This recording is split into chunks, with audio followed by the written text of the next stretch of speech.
আসসালামু আলাইকুম প্রিয় ভাই ও বোনেরা।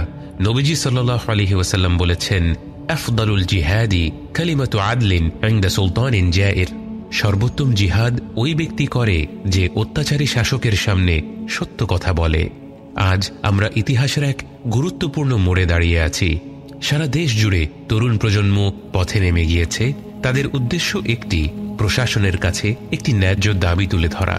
তাদের এই শান্তিপূর্ণ প্রতিবাদ কোনো রাজনৈতিক কর্মকাণ্ড নয়, কেবলমাত্র নাগরিক দায়িত্বের বহিঃপ্রকাশও নয়। তারা যা করছে তা সরাসরি ইবাদত, এবং তা নবীজি সাল্লাল্লাহু আলাইহি ওয়াসাল্লামের বক্তব্য থেকেই সাব্যস্ত। তিনি সাল্লাল্লাহু আলাইহি ওয়াসাল্লাম বলেছেন, যে ব্যক্তি শাসকের সামনে কালিমাতু আদল তুলে ধরে, কালিমা অর্থাৎ কথা এবং আদল অর্থাৎ ন্যায্য, ন্যায়সঙ্গত অর্থাৎ হক কথা, এই হক কথা বলাকে তিনি শুধুমাত্র জিহাদ বলেননি, বরং আফদালুল জিহাদ অর্থাৎ সর্বোত্তম জিহাদ বলেছেন। জুমার দিনে জামাতগুলো যখন রাস্তা পর্যন্ত পৌঁছে যায়, আমরা রাস্তায় সারিবদ্ধ হয়ে দাঁড়িয়ে থাকা মুসল্লিদের ইবাদতকারী হিসেবে চিহ্নিত করি। হজের দিনগুলোতে হাজিরা যখন আরাফাতের ময়দানে ভিড় করে দাঁড়িয়ে থাকে, আমরা তাদেরকেও ইবাদতকারী হিসেবে চিহ্নিত করি। আজ নিজেদের জানের মায়া ত্যাগ করে যে ভাই বোনেরা রাস্তায় নেমেছে, তাদেরকেও আমাদের ইবাদতকারী হিসেবে চিহ্নিত করা উচিত, এবং তাদের পাশে দাঁড়ানোর জন্য আমরা যার যার জায়গা থেকে যা করতে পারি একজন মুসলিম হিসেবে তাই করাটা আমাদের কর্তব্য। এই পাশে দাঁড়ানো বিভিন্ন রূপ নিতে পারে। হতে পারে কোনো এক বাবা তার সন্তানকে এই প্রতিবাদে অংশগ্রহণ করার জন্য উৎসাহ দেয়া, অথবা কোনো মা ছাত্রছাত্রীদের জন্য কিছু খাবার পাঠিয়ে দেয়া। হতে পারে অভিভাবকেরা তাদের সন্তানদের সাথেই পথে নেমে পড়া।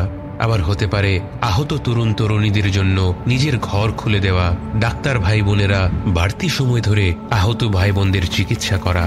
আবার হতে পারে শহীদ আবু সাঈদের বাবা মায়ের মতো ধৈর্য ধারণ করা। এবং অবশ্যই প্রতিটি মুমিন ব্যক্তির দায়িত্ব গোটা সমাজের জন্য এবং বিশেষ করে রাস্তায় নেমে পড়া ভাই বোনদের জন্য আল্লাহর কাছে একনিষ্ঠভাবে দোয়া করা। নবীজি সাল্লাল্লাহু আলাইহি ওয়াসাল্লামের নবুয়তের আগে হেলফুল ফুদুল নামে একটি সামাজিক সংগঠন প্রতিষ্ঠা করা হয়েছিল, যার মূল লক্ষ্য ছিল আরব সমাজের অন্যায় অনাচার বন্ধ করা, বিশেষ করে সমাজের এমন দুর্বল ব্যক্তিদের সহায়তা করা যারা সহজে ন্যায় বিচার পাওয়ার অবস্থায় ছিল না।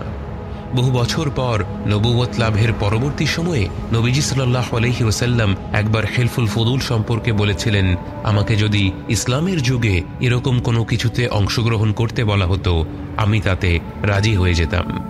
এখান থেকে বোঝা যায় সামাজিক ন্যায়পরায়ণতাকে আমাদের দ্বীনে কতটা গুরুত্ব দেওয়া হয়। আরেকটি বিখ্যাত হাদিসে নবীজি সাল্লাল্লাহু আলাইহি ওয়াসাল্লাম বলেছেন, তোমাদের মধ্যে কেউ কোনো অন্যায় দেখলে সে তার হাত দ্বারা প্রতিহত করবে, যদি তা সম্ভব না হয় তবে মুখ দ্বারা প্রতিহত করবে, তাও যদি না করতে পারে তাহলে অন্তর দিয়ে তা ঘৃণা করবে। তরুণ সমাজের এই আন্দোলন শুধু কোটার বিরুদ্ধে নয়, বাস্তবে এটি সার্বিক একটি যোগ্যতা ভিত্তিক সমাজ গড়ে তোলার আন্দোলন। বছরের পর বছর যে অশ্লীল লুটপাট আমরা দেখে আসছি, যেখানে মেধার কোনো মূল্যায়ন নেই, অথচ চাটুকারী আর ধোঁকাবাজরা সাধারণ মানুষের সম্পদ অন্যায়ভাবে আত্মসাৎ করেই চলেছে। তরুণ সমাজ সিদ্ধান্ত নিয়েছে এই কর্মকাণ্ডগুলোকে শুধু অন্তরে ঘৃণা করে গেলেই চলবে না, এবার এর বিরুদ্ধে আওয়াজ তুলতে হবে। সারা দেশের প্রতিটি অঞ্চলের মুমিন জনগণের দায়িত্ব আজ তাদের পাশে দাঁড়ানো।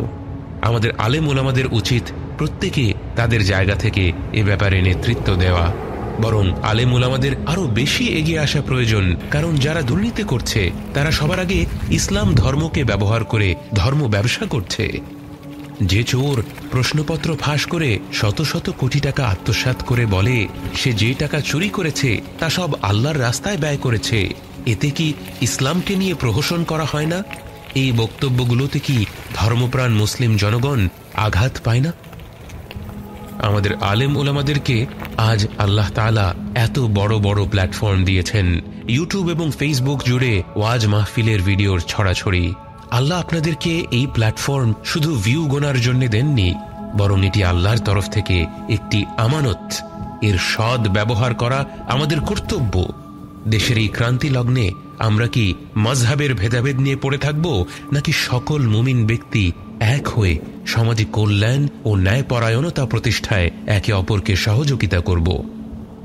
আল্লাহ যেন আমাদের প্রত্যেক তরুণ ভাই বোনদের এই উদ্যোগ কবুল করে নেন এবং আমাদের প্রত্যেককে সক্রিয়ভাবে তাদের পাশে দাঁড়ানোর তৌফিক দান করেন।